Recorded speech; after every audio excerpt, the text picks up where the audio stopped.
തെച്ചിക്കോട്ടുകാവ് രാമേന്ദ്രനെ ആനന്ദംബാനി കൊണ്ടുപോകാൻ നോക്കിയാൽ ഉണ്ടാവുന്ന പ്രശ്നം എന്തായിരിക്കും എന്നുള്ളതിനേക്കാൾ കൂടുതൽ അതെ, തൃശ്ശൂർ കത്തും. കർഷകരുടെ ലോങ് മാർച്ച് കണ്ടിട്ടാണ് പിന്നെ ഇത്രയും ആളുകൾ ഒരുമിച്ച് റാലിയായിട്ട് പോകുന്നതിൻ്റെ വൈഡ് ഷോട്ടുകളൊക്കെ കാണുന്നത് ഇന്ത്യയിൽ. ഈ സത്താറ, സാംഗ്ലി, കൊലാപ്പൂർ മേഖലയിൽ 1.5 ലക്ഷത്തോളം ജിയോ സിമ്മുകൾ ആളുകൾ കട്ട് ചെയ്തു. മഹാരാഷ്ട്രയിലെ കോലാപൂരിലെ നന്ദാനി എന്ന ജൈനമഠത്തിൽ ജീവിച്ച 36 കൊല്ലം ജീവിച്ച ഒരു ആനയായിരുന്നു മാധുരി. ഈ ആനയെ അടുത്തിടെ ആനന്ദ് അംബാനിയുടെ നേതൃത്വത്തിലുള്ള വൻതാര എന്ന മൃഗസംരക്ഷണ കേന്ദ്രത്തിലേക്ക് മാറ്റണമെന്നത് ഒരു വലിയ പുകിലായി തന്നെ മാറി. ജൈനർ കൂട്ടമായി തെരുവിലിറങ്ങുന്ന വലിയ കാഴ്ച തന്നെ നമ്മൾ കാണാനിടയായി. ഇതിനുശേഷം വാന്താരയെക്കുറിച്ചും കാർബൺ ക്രെഡിറ്റിനെക്കുറിച്ചുമൊക്കെ സോഷ്യൽ മീഡിയയിൽ ചർച്ചയും നടക്കുന്നുണ്ട്. ഇതാണ് ഇന്നത്തെ ബോണസ് കണ്ടന്റ് ചർച്ച ചെയ്യുന്നത്.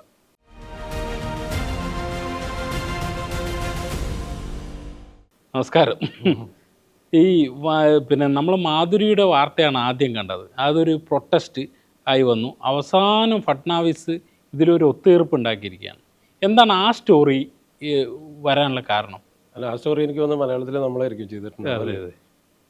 മാധുരി എന്ന് പറയുന്നത് മഹാദേവി എന്ന് പറഞ്ഞിട്ട് അവർ വിളിക്കുന്ന, അല്ലെങ്കിൽ മാധുരി എന്ന് വിളിക്കുന്ന ഒരാന. അത് 90s ഒരു പകുതിയിൽ കർണാടകയിൽ നിന്ന് കൊണ്ടുവന്നതാണ് ഈ ക്ഷേത്രത്തിലേക്ക്. ഈ ക്ഷേത്രങ്ങളിൽ ധാരാളമായിട്ട് ഇത്തരം, ഇപ്പം നമ്മൾ മെയ്യഴക് എന്ന് പറയുന്ന സിനിമ കണ്ടപ്പം അതിനകത്തൊരു ആനയുണ്ട്. അപ്പോൾ അങ്ങനെ ക്ഷേത്രങ്ങളുമായി കണക്ട് ചെയ്തിട്ടുള്ള ആനകളുണ്ട് സാധാരണ. അപ്പോൾ പിന്നെ എനിക്ക് തോന്നുന്നത് നമ്മുടെ നാട്ടിലെ പോലുള്ള മറ്റേ വലിയ പൂരങ്ങൾക്ക് കൊണ്ടുപോയിട്ട് വെയിലത്ത് മറ്റേ നെറ്റിപ്പട്ടമായിട്ട് നിൽക്കുന്നത് കുറവാണ് അവിടെ. കുറച്ചുകൂടെ ടേക്ക് കെയർ ചെയ്യുന്ന രീതിയിലാണ് ക്ഷേത്രങ്ങളും ട്രസ്റ്റുകളൊക്കെ ആന ട്രീറ്റ് ചെയ്യുന്നത്. അപ്പോൾ മാധുരിയെ സംബന്ധിച്ച് കൊലാപ്പൂരിൽ ഈ നന്ദാനി എന്ന് പറയുന്ന ഗ്രാമത്തിൽ ഒരു പട്ടാചാര്യ മഠ് എന്ന് പറഞ്ഞിട്ടൊരു ജൈന മഠമുണ്ട്. അപ്പോൾ അവിടെ കുറേ കാലമായിട്ടുള്ള ആനയാണ്. 34 വർഷത്തോളമായിട്ടുണ്ട്. അത് 2 വയസ്സിലോ മറ്റോ കർണാടകയിൽ നിന്ന് അതിനെ അവിടെ അഡോപ്റ്റ് ചെയ്ത് അവിടെ കൊണ്ടുവന്നതാണ്. അത് അവരുടെ വളരെ പ്രിയപ്പെട്ട ഒരു ആനയാണ്. പിന്നെ പ്രായം കഴിയുമ്പോൾ സ്വാഭാവികമായിട്ടും സംഭവിക്കുന്ന ഒരു കുറുമ്പുള്ള ആനയായിരുന്നു. പക്ഷേ ഇപ്പോൾ പ്രായമായതുകൊണ്ട് അത് തീരെ അതേലുള്ള ഒരു ആനയാണ്. അപ്പോൾ നാട്ടുകാർ പറയുന്ന ഒരു കാര്യം, ഈ ആന ആദ്യത്തെ കുറച്ച് കാലം കുറച്ച് പ്രശ്നങ്ങളും ഒക്കെ ഉണ്ടായിട്ടുണ്ട്. പക്ഷേ പിന്നീട് നാട്ടുകാർക്ക് ഭയങ്കര പ്രിയപ്പെട്ടതാണ്. അപ്പോൾ ഈ സ്ഥലം, ലൊക്കേഷൻ മൊത്തം ഇതിനറിയാം, ആൾക്കാരെയൊക്കെ തിരിച്ചറിയാൻ പറ്റും. അവിടുത്തെ ലോക്കൽ മാർക്കറ്റിൽ വരും ചില ദിവസങ്ങളിൽ. വന്നിട്ട് അവിടുന്ന് അവരെല്ലാം ഇങ്ങനെ വെജിറ്റബിൾസും ഫ്രൂട്ട്സൊക്കെ കൊടുക്കും.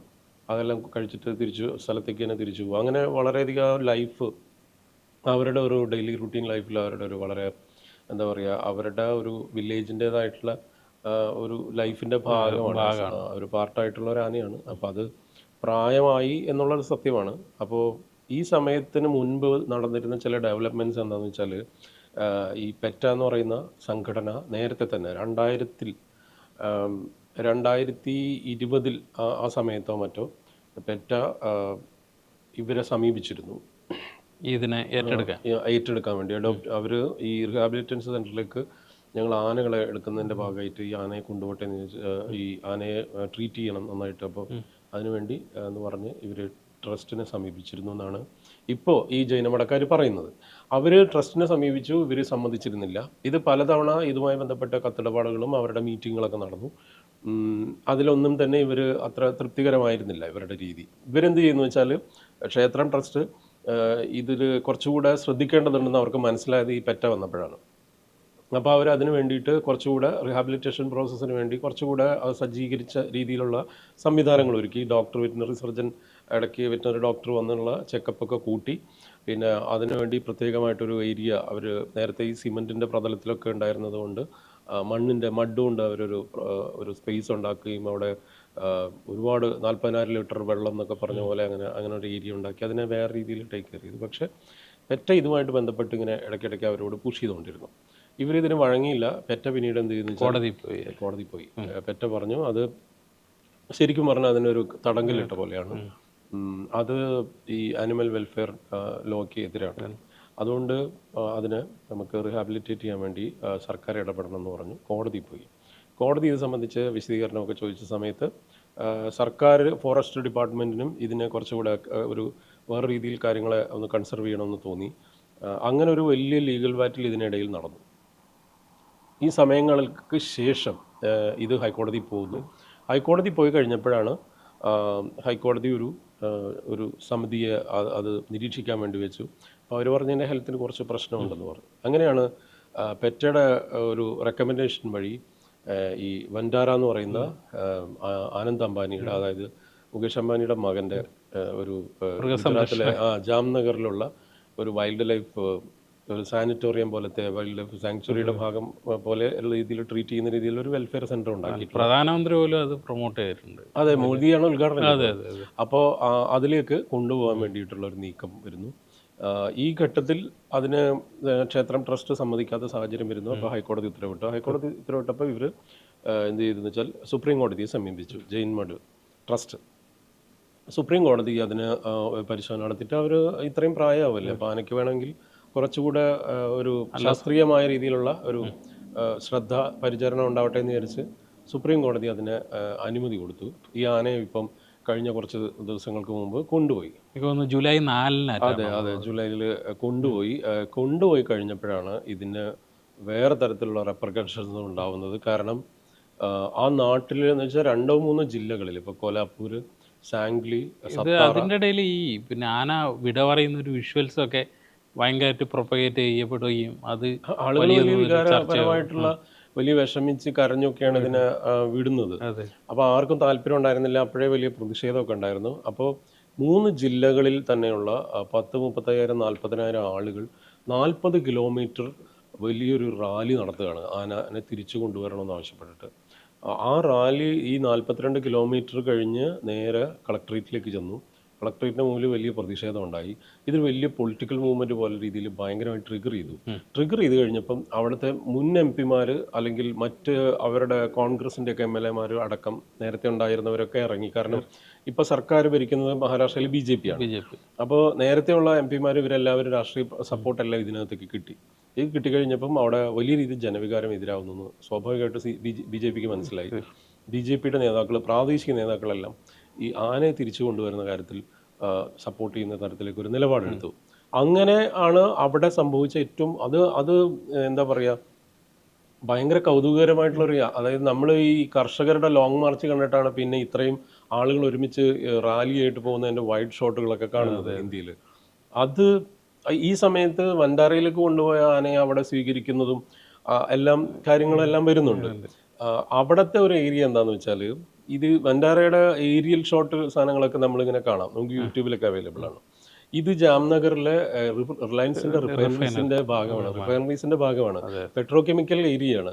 അപ്പോൾ അതിനകത്ത് 2-3 പ്രശ്നങ്ങൾ ഇക്കോളജിക്കലി പറയുന്നത്. ഒന്ന്, ഇത് പെട്രോ കെമിക്കൽ റിഫൈനറീസിന്റെ ഭാഗമായുള്ള മേഖലയിലാണ് ഇവർ ഇത് തുടങ്ങിയിരിക്കുന്നത്. അത് തന്നെ അവിടെ പാരിസ്ഥിതിക പ്രശ്നങ്ങളുണ്ട് എന്നുള്ള തരത്തിലുള്ള വിമർശനങ്ങൾ നേരത്തെ പൊല്യൂഷൻ കൺട്രോൾ ബോർഡൊക്കെ ഉന്നയിച്ചതാണ്. പക്ഷെ സ്വാഭാവികമായിട്ടും റിലയൻസിൻ്റെ ആണ്. അപ്പോൾ അതുകൊണ്ട് തന്നെ അതിന് നോ ഒബ്ജക്ഷൻ ഒക്കെ പ്രശ്നങ്ങൾക്ക് അങ്ങനെ വലിയ ഈ പറഞ്ഞ പോലെ ഇത് കിട്ടാൻ എളുപ്പമാണ്. റിലയൻസിൻ്റെ എന്ന് പറഞ്ഞുകൊണ്ട് തന്നെ ഈ മാധുരീൻ്റെ വാർത്തയിൽ ഇത്രയും ഒരു ലോങ് മാർച്ച് നടത്തിയിട്ട് പോലും അതൊരു വലിയ വാർത്തയായി വന്നില്ല. അതെ, മാത്രമല്ല, പക്ഷെ അതിനകത്ത് സംഭവിച്ചൊരു വലിയ ഇമ്പാക്റ്റ് എന്ന് പറയുന്നത്, ഈ സത്താറ, സാംഗ്ലി, കൊലാപ്പൂർ മേഖലയിൽ 1.5 ലക്ഷത്തോളം ജിയോ സിമ്മുകൾ ആളുകൾ കട്ട് ചെയ്തു. അത് വലിയൊരു പ്രൊട്ടസ്റ്റായിട്ട് മാറാൻ തുടങ്ങിയോടെയാണ് സർക്കാർ, ഇപ്പോൾ ദേവേന്ദ്ര ഫഡ്നവിസ് പറയുന്നത്, ഞങ്ങൾ തിരിച്ചു കൊണ്ടുവരാൻ വേണ്ടി ഇന്നലെ ചർച്ച നടത്തി.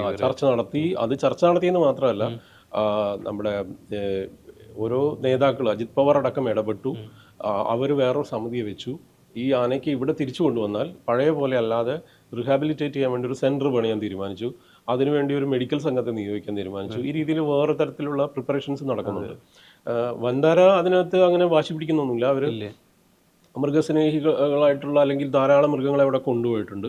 അതുകൊണ്ട് അവർക്ക് ഇതിന് കുറച്ച് പ്രൊട്ടക്ഷൻ കൊടുത്ത് കുറച്ച് ട്രീറ്റ്മെൻറ്റ് നടത്തിയിട്ട് വേണമെങ്കിൽ തിരിച്ച് നൽകുന്ന കാര്യം ഞങ്ങൾ സംസാരിക്കാമെന്നാണ് ഇപ്പോൾ വൻഡാര പറയുന്നത്, ആനന്ദ് അംബാനി പറയുന്നത്. ഇതിനിടയിൽ ഇപ്പോൾ ഡൗൺ ടു എർത്തിലും അതുപോലുള്ള മാഗസിനുകളിലും ഫ്രണ്ട് ലൈനിലൊക്കെ വന്ന വേറൊരു ആംഗിൾ എന്ന് പറയുന്നത്, ഈ വൻഡാര ഈ ഇന്ത്യയിലെ പല മേഖലയിൽ നിന്നും, അസം അല്ലെങ്കിൽ അരുണാചൽ പ്രദേശ്, ഈ മേഖലകളിൽ നിന്നൊക്കെ ധാരാളം ആനകളെ കൊണ്ടുവന്നിട്ടുണ്ട്. അവിടെ ഒരുപാട് പക്ഷികളും മൃഗങ്ങളും ഒക്കെ ഉണ്ട്. അത് ഇന്ത്യയിലെ ആദ്യത്തെ പ്രൈവറ്റ് സൂ ആണ്. അപ്പോൾ ഈ പ്രൈവറ്റ് സൂ നരേന്ദ്രമോദി ഉദ്ഘാടനം ചെയ്യുന്നു.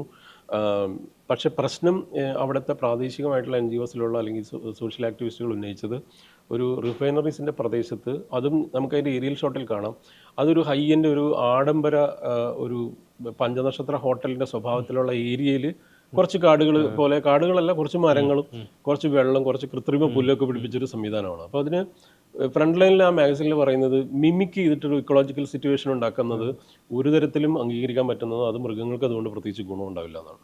അപ്പം ആ രീതിയിലൊരു കോൺട്രവേഴ്സി വേറെ നടക്കുന്നുണ്ട്. മറ്റൊന്ന്, അരുണാചൽ പ്രദേശിൽ നിന്ന് അസമിൽ നിന്നുമായിട്ട് 100ഓളം ആനകളെ ഇവർ കൊണ്ടുവന്നിട്ടുണ്ട് മുമ്പ്. അതിലൊരു 20 ആനകളെ കൊണ്ടുവരുന്ന ഒരു സംഭവം അരുണാചൽ പ്രദേശിൽ വലിയ കോൺട്രവേഴ്സി ആയതാണ്. അതുപോലെ അസമിൽ നിന്നും. കാരണം ഒന്ന്, പല ക്ഷേത്രങ്ങളിലെ ആനകളെ പല സ്ഥലത്തും ഇവർ സമീപിക്കുകയും പ്രായായനെ കൊണ്ടുവന്ന് പറയാറുണ്ട്.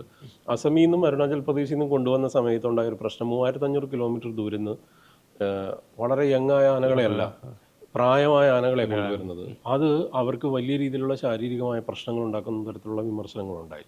ഈ ചർച്ചകളിലാണ് സത്യത്തിൽ ഈ മാധുരി എന്ന് പറയുന്ന ഈ ആനയും പിന്നെ കോലാപൂരിലെ ആൾക്കാരും ഈ ജൈനമഠം അവിടുത്തെ വിശ്വാസികൾ. അപ്പോൾ അവർ പറയുന്ന മറ്റൊരു കാര്യം, എല്ലാ മതസ്ഥരുമായിട്ടുള്ള ആൾക്കാരും ഭയങ്കര ഇഷ്ടമുള്ള രീതിയിൽ ആ അമ്പലത്തിൻ്റെ ആ മഠത്തിൻ്റെ പരിസരത്ത് വരികയും ആനയ്ക്ക് ഭക്ഷണം കൊടുക്കുകയൊക്കെ ചെയ്യാറുണ്ട്. അപ്പോൾ അവരുടെ ഒരു ഇമോഷണലായ ഒരു സംഭവമാണ് അതിനകത്ത് നടക്കുന്നത്. ഇപ്പോൾ തെച്ചിക്കോട്ടുകാവ് രാമേന്ദ്രനെ ആനന്ദംബാനി കൊണ്ടുപോകാൻ നോക്കിയാൽ ഉണ്ടാവുന്ന പ്രശ്നം എന്തായിരിക്കും? കൂടുതൽ തൃശ്ശൂർ കത്തും. അപ്പോൾ അതിനേക്കാൾ കൂടുതൽ പ്രശ്നമായിട്ടുള്ള രീതിയിലേക്ക് ഒരു വലിയ മാർച്ച് ഉണ്ടാകുന്നത്. ഇതാണ് ഈ കാര്യത്തിലുണ്ടായത് സത്യത്തിൽ.